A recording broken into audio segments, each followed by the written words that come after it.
মুভিটি শুরু হয় একটি বিমানকে দেখে, যেখানে দ্বিতীয় বিশ্বযুদ্ধ শেষ হওয়ার পর দুজন সৈনিক বাড়ি ফিরছিলেন। কিন্তু তারপর তারা বুঝতে পারেন যে তাদের বিমানটি বারমুডা ট্রায়াঙ্গেলের উপর দিয়ে উঠছে। এর ফলে বিমানের সমস্ত যন্ত্রপাতি অদ্ভুত আচরণ করতে শুরু করে এবং শীঘ্রই কিছু বিশাল আকার পাখি তাদের বিমানের উইন্ডশিল্ডে ধাক্কা মারতে শুরু করে, যার ফলে তাদের পক্ষে বিমানটি নিয়ন্ত্রণ করা অসম্ভব হয়ে পড়ে। এরপর তিনি তার অন্য সঙ্গীর সাথে প্যারাশুট দিয়ে কাছের একটি দ্বীপ অবতরণ করেন, কিন্তু অন্য সঙ্গীটি নামার ঠিক আগেই একটি বিশাল কুমির মাঝ আকাশে সৈনিকটিকে খেয়ে ফেলে। এই দৃশ্য দেখে প্রথম সৈনিকটির মনোবল ভেঙে যায় এবং তিনি বুঝতে পারেন যে তার মৃত্যু আসন্ন। এবার গল্পটি কয়েক বছর পরের অন্য একটি বিমানে চলে যায়। হাউ নামের এক ব্যক্তি তার মেয়ে লিনের সাথে ভ্রমণ করছিলেন। লিনের সাথে ছিল তার প্রেমিক শেন। এ কারণে লিনের বাবা হাউ শেনের উপস্থিতিতে মোটেও খুশি ছিলেন না। হাউ তার মেয়েকে শেনের থেকে দূরে থাকতে পরামর্শ দিয়েছিলেন, কিন্তু তার মেয়ে তাকে তার আসনে গিয়ে বসতে বলল।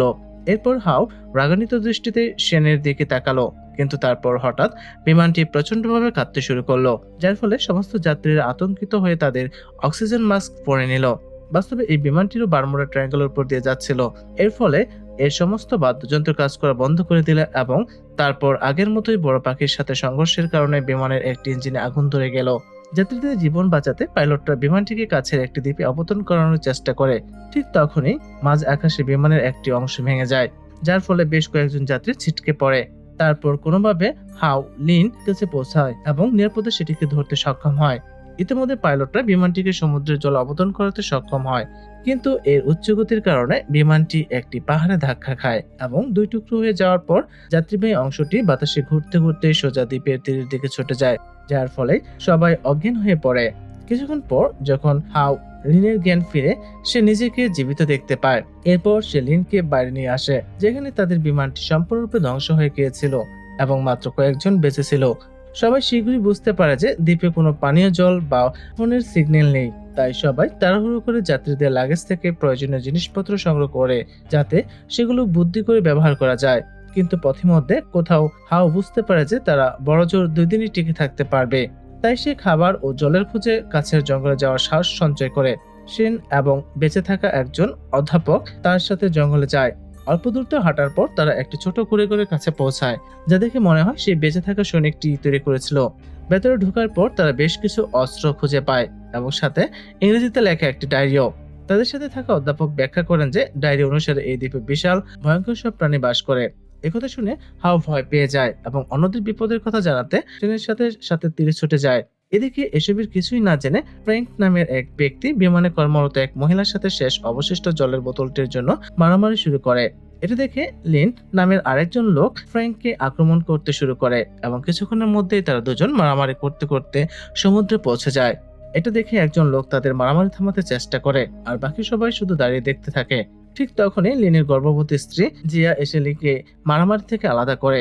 একই সময় অন্য লোকটিও নৌকাটি লির কাছে থেকে সরিয়ে নেয়, কিন্তু হঠাৎ তীরে দাঁড়িয়ে থাকা একজন লোক সমুদ্রে এই শোরগোল লক্ষ্য করে এবং পরের মুহূর্তে একটি বিশাল কুমির আক্রমণ করে এবং নৌকা থামানো লোকটিকে মেরে ফেলে।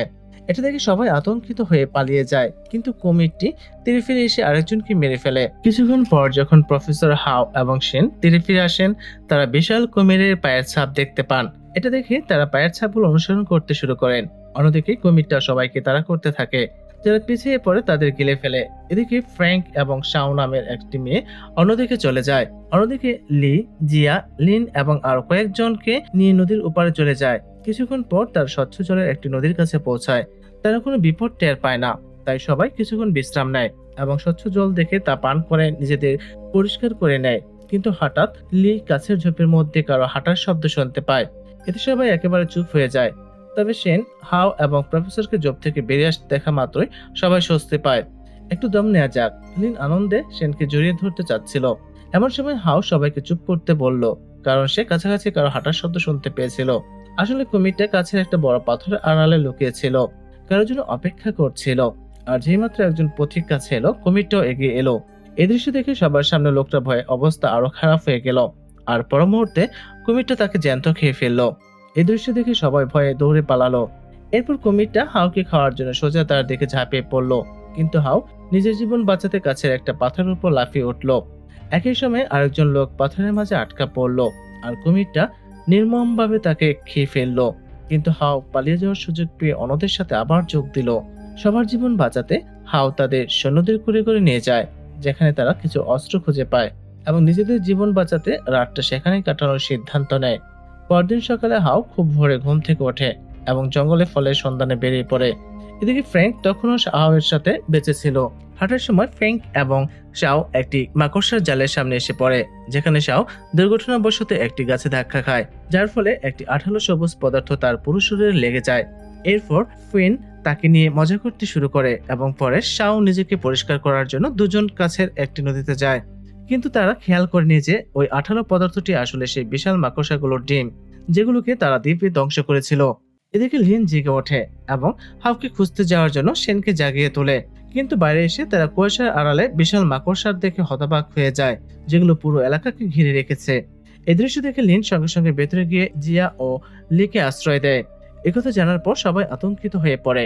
মাকড়সাগুলোর হাত থেকে ধীরে ধীরে পালানো ছাড়া তাদের আর কোনো উপায় থাকে না। তাই লি দ্রুত একটি লাঠি তুলে নেয় এবং বাকিদের সাথে ধীরে ধীরে সামনে এগোতে শুরু করে। কিন্তু তারপর তাদের সাথে থাকা একজন লোকের গায়ে মাকড়সা লালা ছিটিয়ে যায়, যা তাকে ভয় পাইয়ে দেয়। সেই মুহূর্তে মাকড়সাটি তাকে আক্রমণ করে এবং মেরে ফেলে। সবাই আতঙ্কিত হয়ে প্রাণ বাঁচাতে দৌড়াতে থাকে, কিন্তু এবার মাকড়সাগুলো তাদের তাড়া করতে শুরু করে। তাদের চিৎকার কিছুটা দূরে থাকা হাও এর কানে পৌঁছায়। সে সঙ্গে সঙ্গে অন্যদের দিকে দৌড়াতে থাকে। এদিকে বাকি সবাই প্রাণ বাঁচাতে ক্রমাগত দৌড়াচ্ছে, কিন্তু হঠাৎ তাদের সামনে আরেকটি মাকড়সা এসে সবাইকে থামতে বাধ্য করে। এবার মাকড়সাটি জিয়া ও লিকে আক্রমণ করার চেষ্টা করে, কিন্তু তারা দুজনেই পালাতে সক্ষম হয়। তারপর নিজেদের জীবন বাঁচাতে প্রফেসর মাকড়সাটির দিকে একটি পাথর ছুঁড়ে মারেন। এতে মাকড়সাটার আগে তার দিকে ছুটে আসে। এটা দেখে প্রফেসর অন্যদের থেকে আলাদা হয়ে জঙ্গলের দিকে দৌড়ে যান। লি সেন তাকে সাহায্য করতে যাবে, এমন সময় আরো মাকড়সা এসে হাজির হয়। তাদের উল্টো দিকে দৌড়াতে হয়। নিজেদের জীবন বাঁচাতে সবাই কাছে ঝোপের আড়ালে লুকিয়ে মাকড়সাগুলোকে চলে যাওয়ার জন্য অপেক্ষা করতে থাকে। ঠিক সেই মুহূর্তে মাকড়সাগুলো গাছে চড়ে বসে এবং তারপর হাউ দৌড়ে এসে পৌঁছায়। হাউ এখন অন্যদের দেখতে পায়, কিন্তু মাকড়সাগুলো ততক্ষণে অনেক উঁচুতে উঠে গিয়েছিল। তাই সে তাদের কাছে না গিয়ে বরং মাকড়সাগুলোকে নিজে দেখে জুড়ে চিৎকার করে ওঠে। এতে সব মাকড়সা দৃষ্টি আকর্ষণ হয় এবং তারা সবাই হাউকে তাড়া করতে শুরু করে। এতে অন্যরা পালানোর সুযোগ পায়। এদিকে হাউ নিজের জীবন বাঁচাতে সে ঘুরে ঘুরে ফিরে আসে, যেখানে প্রফেসর আগে থেকেই লুকিয়েছিলেন। কিন্তু ভেতরে ঢুকিয়ে হাউ দেখে যায় মাকড়সাগুলো বাইরে তার জন্য অপেক্ষা করছে। যখন তার অনেকক্ষণ ধরে বাইরে আসে না, তখন তারা তাদের পা দিয়ে পুরো ঘরটিতে আক্রমণ করতে শুরু করে। ঠিক সেই মুহূর্তে প্রফেসর গুরুতরভাবে আহত হন। এই দেখে হাউ মাকড়সাটির পায়ে বেশ কয়েকবার আঘাত করে, কিন্তু প্রফেসর এতটাই আহত ছিলেন যে হাউ তাকে বাঁচাতে পারল না। এরপর মাকড়সাটি হাউকে আক্রমণ করতে শুরু করে। পালানোর জন্য হাউ দেয়াল ভেঙে পালিয়ে যায়, কিন্তু মাকড়সাটি তার ধারালো নখ দিয়ে হাউয়ের পা ধরে তাকে টানতে শুরু করে। নিজের জীবন বাঁচাতে হাউ প্রথমে মাকড়সাটির পা কেটে ফেলে এবং তারপর একটি গ্রেনেড থেকে পিন ফেলে মাকড়সাটির দিকে ছুঁড়ে মারে। বিস্ফোরণে মাকড়সাটি মারা যায় এবং হাউ পালিয়ে যায়। অন্যদিকে লি অন্যদের সাথে সামনে এগিয়ে যেতে থাকে। ঠিক তখনই তারা একটি ছোট নদীর কাছে এসে পৌঁছায়, কিন্তু নদী পার হওয়ার সময় সে একই কুমিরটি তাদের আক্রমণ করে। সে সময় এটি লিনকে শিকার করার জন্য তার দিকে এগিয়ে যাচ্ছিল। এদিকে সেন তার জীবন বাঁচানোর চেষ্টা করে, কিন্তু সে নিজেই নিজেকে কুমিরটার সামনে আবিষ্কার করে। তবে কুমিরটা তাকে খেয়ে ফেলার আগে হাউ এসে সেনকে বাঁচায়। এরপর হাউ একটা ছোরা বের করে কুমিরটাকে তার দিকে আসতে প্রলুব্ধ করে। কুমিরটা তার দিকে এগুতে এগুতে অপর পাশের পানিতে পড়ে যায় এবং সবাই এই সুযোগে সেখান থেকে চলে যায়। এরপর লিন হাউকে জড়িয়ে ধরে তার অভদ্র আচরণের জন্য ক্ষমা চায় এবং হাউ তাকে ক্ষমা করে দেয়। এদিকে ফ্র্যাঙ্ক এবং শাও পরিষ্কার জলের একটি জায়গায় পৌঁছেছে। শাও নিজেকে পরিষ্কার করতে শুরু করে। সেই মুহূর্তে তাকে দেখতে খুব সুন্দর লাগছিল। এতে ফ্র্যাঙ্ক তার কাছে গিয়ে তাকে পটানোর চেষ্টা করে, কিন্তু শাও তার উদ্দেশ্য বুঝতে পেরে তাকে দূরে থাকতে বলে। তারপর হঠাৎ জলের নিচ থেকে একটি কুমির বেরিয়ে এসে শাওয়ের পা ধরে তাকে জলের নিচে টেনে নিয়ে যেতে শুরু করে। শাও ফ্র্যাঙ্কের পা ধরে ফেলে, কিন্তু ফ্র্যাঙ্ক তাকে সাহায্য করার বদলে লাথি মেরে কুমিরের দিকে ছেড়ে দেয়। এদিকে হাউ তখনও তাদের সাথে জঙ্গলে রয়ে গেছে। হাঁটতে হাঁটতে তারা গল্পের শুরুতে বিধ্বস্ত হওয়া বিমানটির ধ্বংসাবশেষের কাছে পৌঁছায়। সেখানে খুঁজতে খুঁজতে হাউ একটি মেশিন গান ও একটি রেডিও খুঁজে পায় এবং আশ্চর্যজনকভাবে রেডিওটি তখনও কাজ করছিল। এরপর লিন তার সাহায্যে সেনাবাহিনীর সাথে যোগাযোগ করে, দ্বীপটির কথা জানায় এবং সাহায্য পাঠাতে অনুরোধ করে, আর সেনাবাহিনী সাহায্য পাঠাতে রাজি হয়। এরপর হাউ ও অন্যরা দ্রুত তাদের তীরের দিকে রওনা দেয়, কারণ কয়েক ঘন্টার মধ্যে সাহায্য পৌঁছানোর কথা ছিল। কিন্তু তারপর যাওয়ার পথে তারা ফ্র্যাঙ্ককে দেখতে পায়, যাকে জীবিত দেখে সবাই অবাক হয়ে যায়। যদিও কেউই চায়নি ফ্র্যাঙ্ক তাদের সাথে যাক। মানবিকতার খাতিরে তারা তাকে আসতে দেয়। তবে এগিয়ে যাওয়ার আগে হাও ফ্র্যাঙ্ককে হুমকি দেয় এবং তাকে লিনবেশন থেকে দূরে থাকতে বলে। কিছুক্ষণ হাঁটার পর সবাই একটি বড় নদীর কাছে পৌঁছায় এবং তীরে পৌঁছানোর জন্য এটি পার হওয়া অপরিহার্য। কিন্তু জিয়া গর্ভবতী হওয়ায় সাঁতার কাটতে পারে না, তাই হাও এবং অন্যরা তার জন্য একটি ছোট ভেলা তৈরি করে। এখন হাও ভেলাটিতে একটি দড়ি বেঁধে সাঁতরে নদীর অপর পাড়ে যায় এবং অন্যদের দড়ি ব্যবহার করে জিয়ার ভেলাটিকে অপর পাড়ে ঠেলে নিয়ে যাওয়ার কথা বলে। কিন্তু তারা কিছুটা এগোতেই হাও একটি অদ্ভুত অনুভূতি পায় এবং জলের মধ্যে তাদের দিকে দ্রুত এগিয়ে আসা একটি কুমির দেখতে পায়। এটা দেখে সবাই ভয় পেয়ে হাওয়ের দিকে এগোতে শুরু করে। সেই মুহূর্তে হাও প্রথমে সেন এবং লিনকে জল থেকে টেনে তোলে। তবে জিয়া এবং লি তখনও জলেই ছিল এবং লি কেবল জিয়াকে বাঁচানোর চেষ্টা করছিল। কিন্তু কুমিরটা খুব কাছে চলে এসেছিল। ঠিক তখনই কুমিরটা আক্রমণ করলে জিয়া নিজের জীবন বাজিয়ে রেখে লিকে বাঁচানোর জন্য ভেলাটা সামনে ঠেলে দেয়। কিন্তু লি জিয়াকে বাঁচাতে নিজের জীবন উৎসর্গ করে। হাও এবং অন্যরা জিয়াকে তাদের দিকে টেনে নেয়। কিন্তু লির এই আত্মত্যাগে জিয়া শোকে মোহমন্য হয়ে পড়ে এবং সবাই কাঁদতে শুরু করে। সেন এবং লিন তাকে ধরে রাখতে সক্ষম হয়, কিন্তু তার চিৎকারের কারণে কুমিরটা আবার তাদের দিকে এগোতে শুরু করে। শুধু তাই নয়, কুমিরটা একই তীরের দিকেই আসতে থাকে। কুমিরটাকে এগিয়ে আসতে দেখে হাও সবাইকে পালিয়ে যেতে বলে এবং একটি মেশিন গান তুলে কুমিরটির দিকে গুলি চালাতে শুরু করে। কিন্তু গোলাগুলির কোনো প্রভাব পড়ে না এবং হাও পিছু হটে আবার দৌড়াতে শুরু করে। সেই মুহূর্তে কুমিরটা আবার তাদের তাড়া করতে শুরু করে এবং হাওকে আবারও ধরে ফেলার উপক্রম করে। কিন্তু শেষ মুহূর্তে হাও একপাশে লাফিয়ে পড়ে নিজের জীবন বাঁচায় এবং কুমিরটা অন্যদের দিকে এগিয়ে আসে। একই সময় জিয়া ও বাকিরা বিভিন্ন দিকে দৌড়ে পালায় এবং লিনও ফ্র্যাঙ্কের সাথে অন্যদিকে চলে যায়। কিন্তু তারপর কুমিরটা ফ্র্যাঙ্ক আর লিনকে তাড়া করতে শুরু করে, যার ফলে ফ্র্যাঙ্ক পা পিছলে পড়ে যায়। এটা দেখে লিন তাকে তোলার চেষ্টা করে, কিন্তু তাকে বাঁচানোর বদলে ফ্র্যাঙ্ক লিনকে কুমিরটার দিকে ঠেলে দিয়ে দৌড়ে পালাতে শুরু করে। এবার কুমিরটা সোজা লিনের দিকে এগোতে শুরু করে, কিন্তু ঠিক সেই মুহূর্তে হাও এসে কুমিরটাকে গুলি করে, যা কুমিরটার মনোযোগ অন্যদিকে সরিয়ে দেয় এবং লিনকে পালানোর সুযোগ করে দেয়। হাও কুমিরটাকে গুলি করতেই থাকে এবং সেই অবিরাম গুলিতে কুমিরটা আহত হয়। কিন্তু একই সময় একটি গুলি কুমিরটাকেও আঘাত করে, যার ফলে তার পা অচল হয়ে যায়। আহত কুমিরটাকে দেখে অন্য কুমিরটা তার দিকে এগিয়ে যায়, কিন্তু লিন দুর্ঘটনাক্রমে কুমিরটির লেজে আটকে যায় এবং কুমিরটি তাকে নিয়ে এগিয়ে যায়। এদিকে ফ্র্যাঙ্ক হঠাৎ ভয়ে হার্ট অ্যাটাকে মারা যায় এবং কুমিরটি তাকে খেয়ে নিজের গুহায় ফিরে যায়। হাও এবং অন্যরা তাকে অনুসরণ করে গুহায় পৌঁছায়। কুমিরটি গুহার ভেতরে ঘুমিয়েছিল। ঠিক তখনই জিয়াকে চলে যেতে বলা হয়, কিন্তু সে চলে যাওয়ার আগে লিন মৃতদেহ দেখতে পায়। এই দৃশ্য দেখে সে আবার কেঁদে ফেলে, কিন্তু নিজের গলার স্বর নিয়ন্ত্রণ করে সে নিজেকে সামলে নেয়। সে নিজেকে সামলে নিয়ে বেরিয়ে আসে।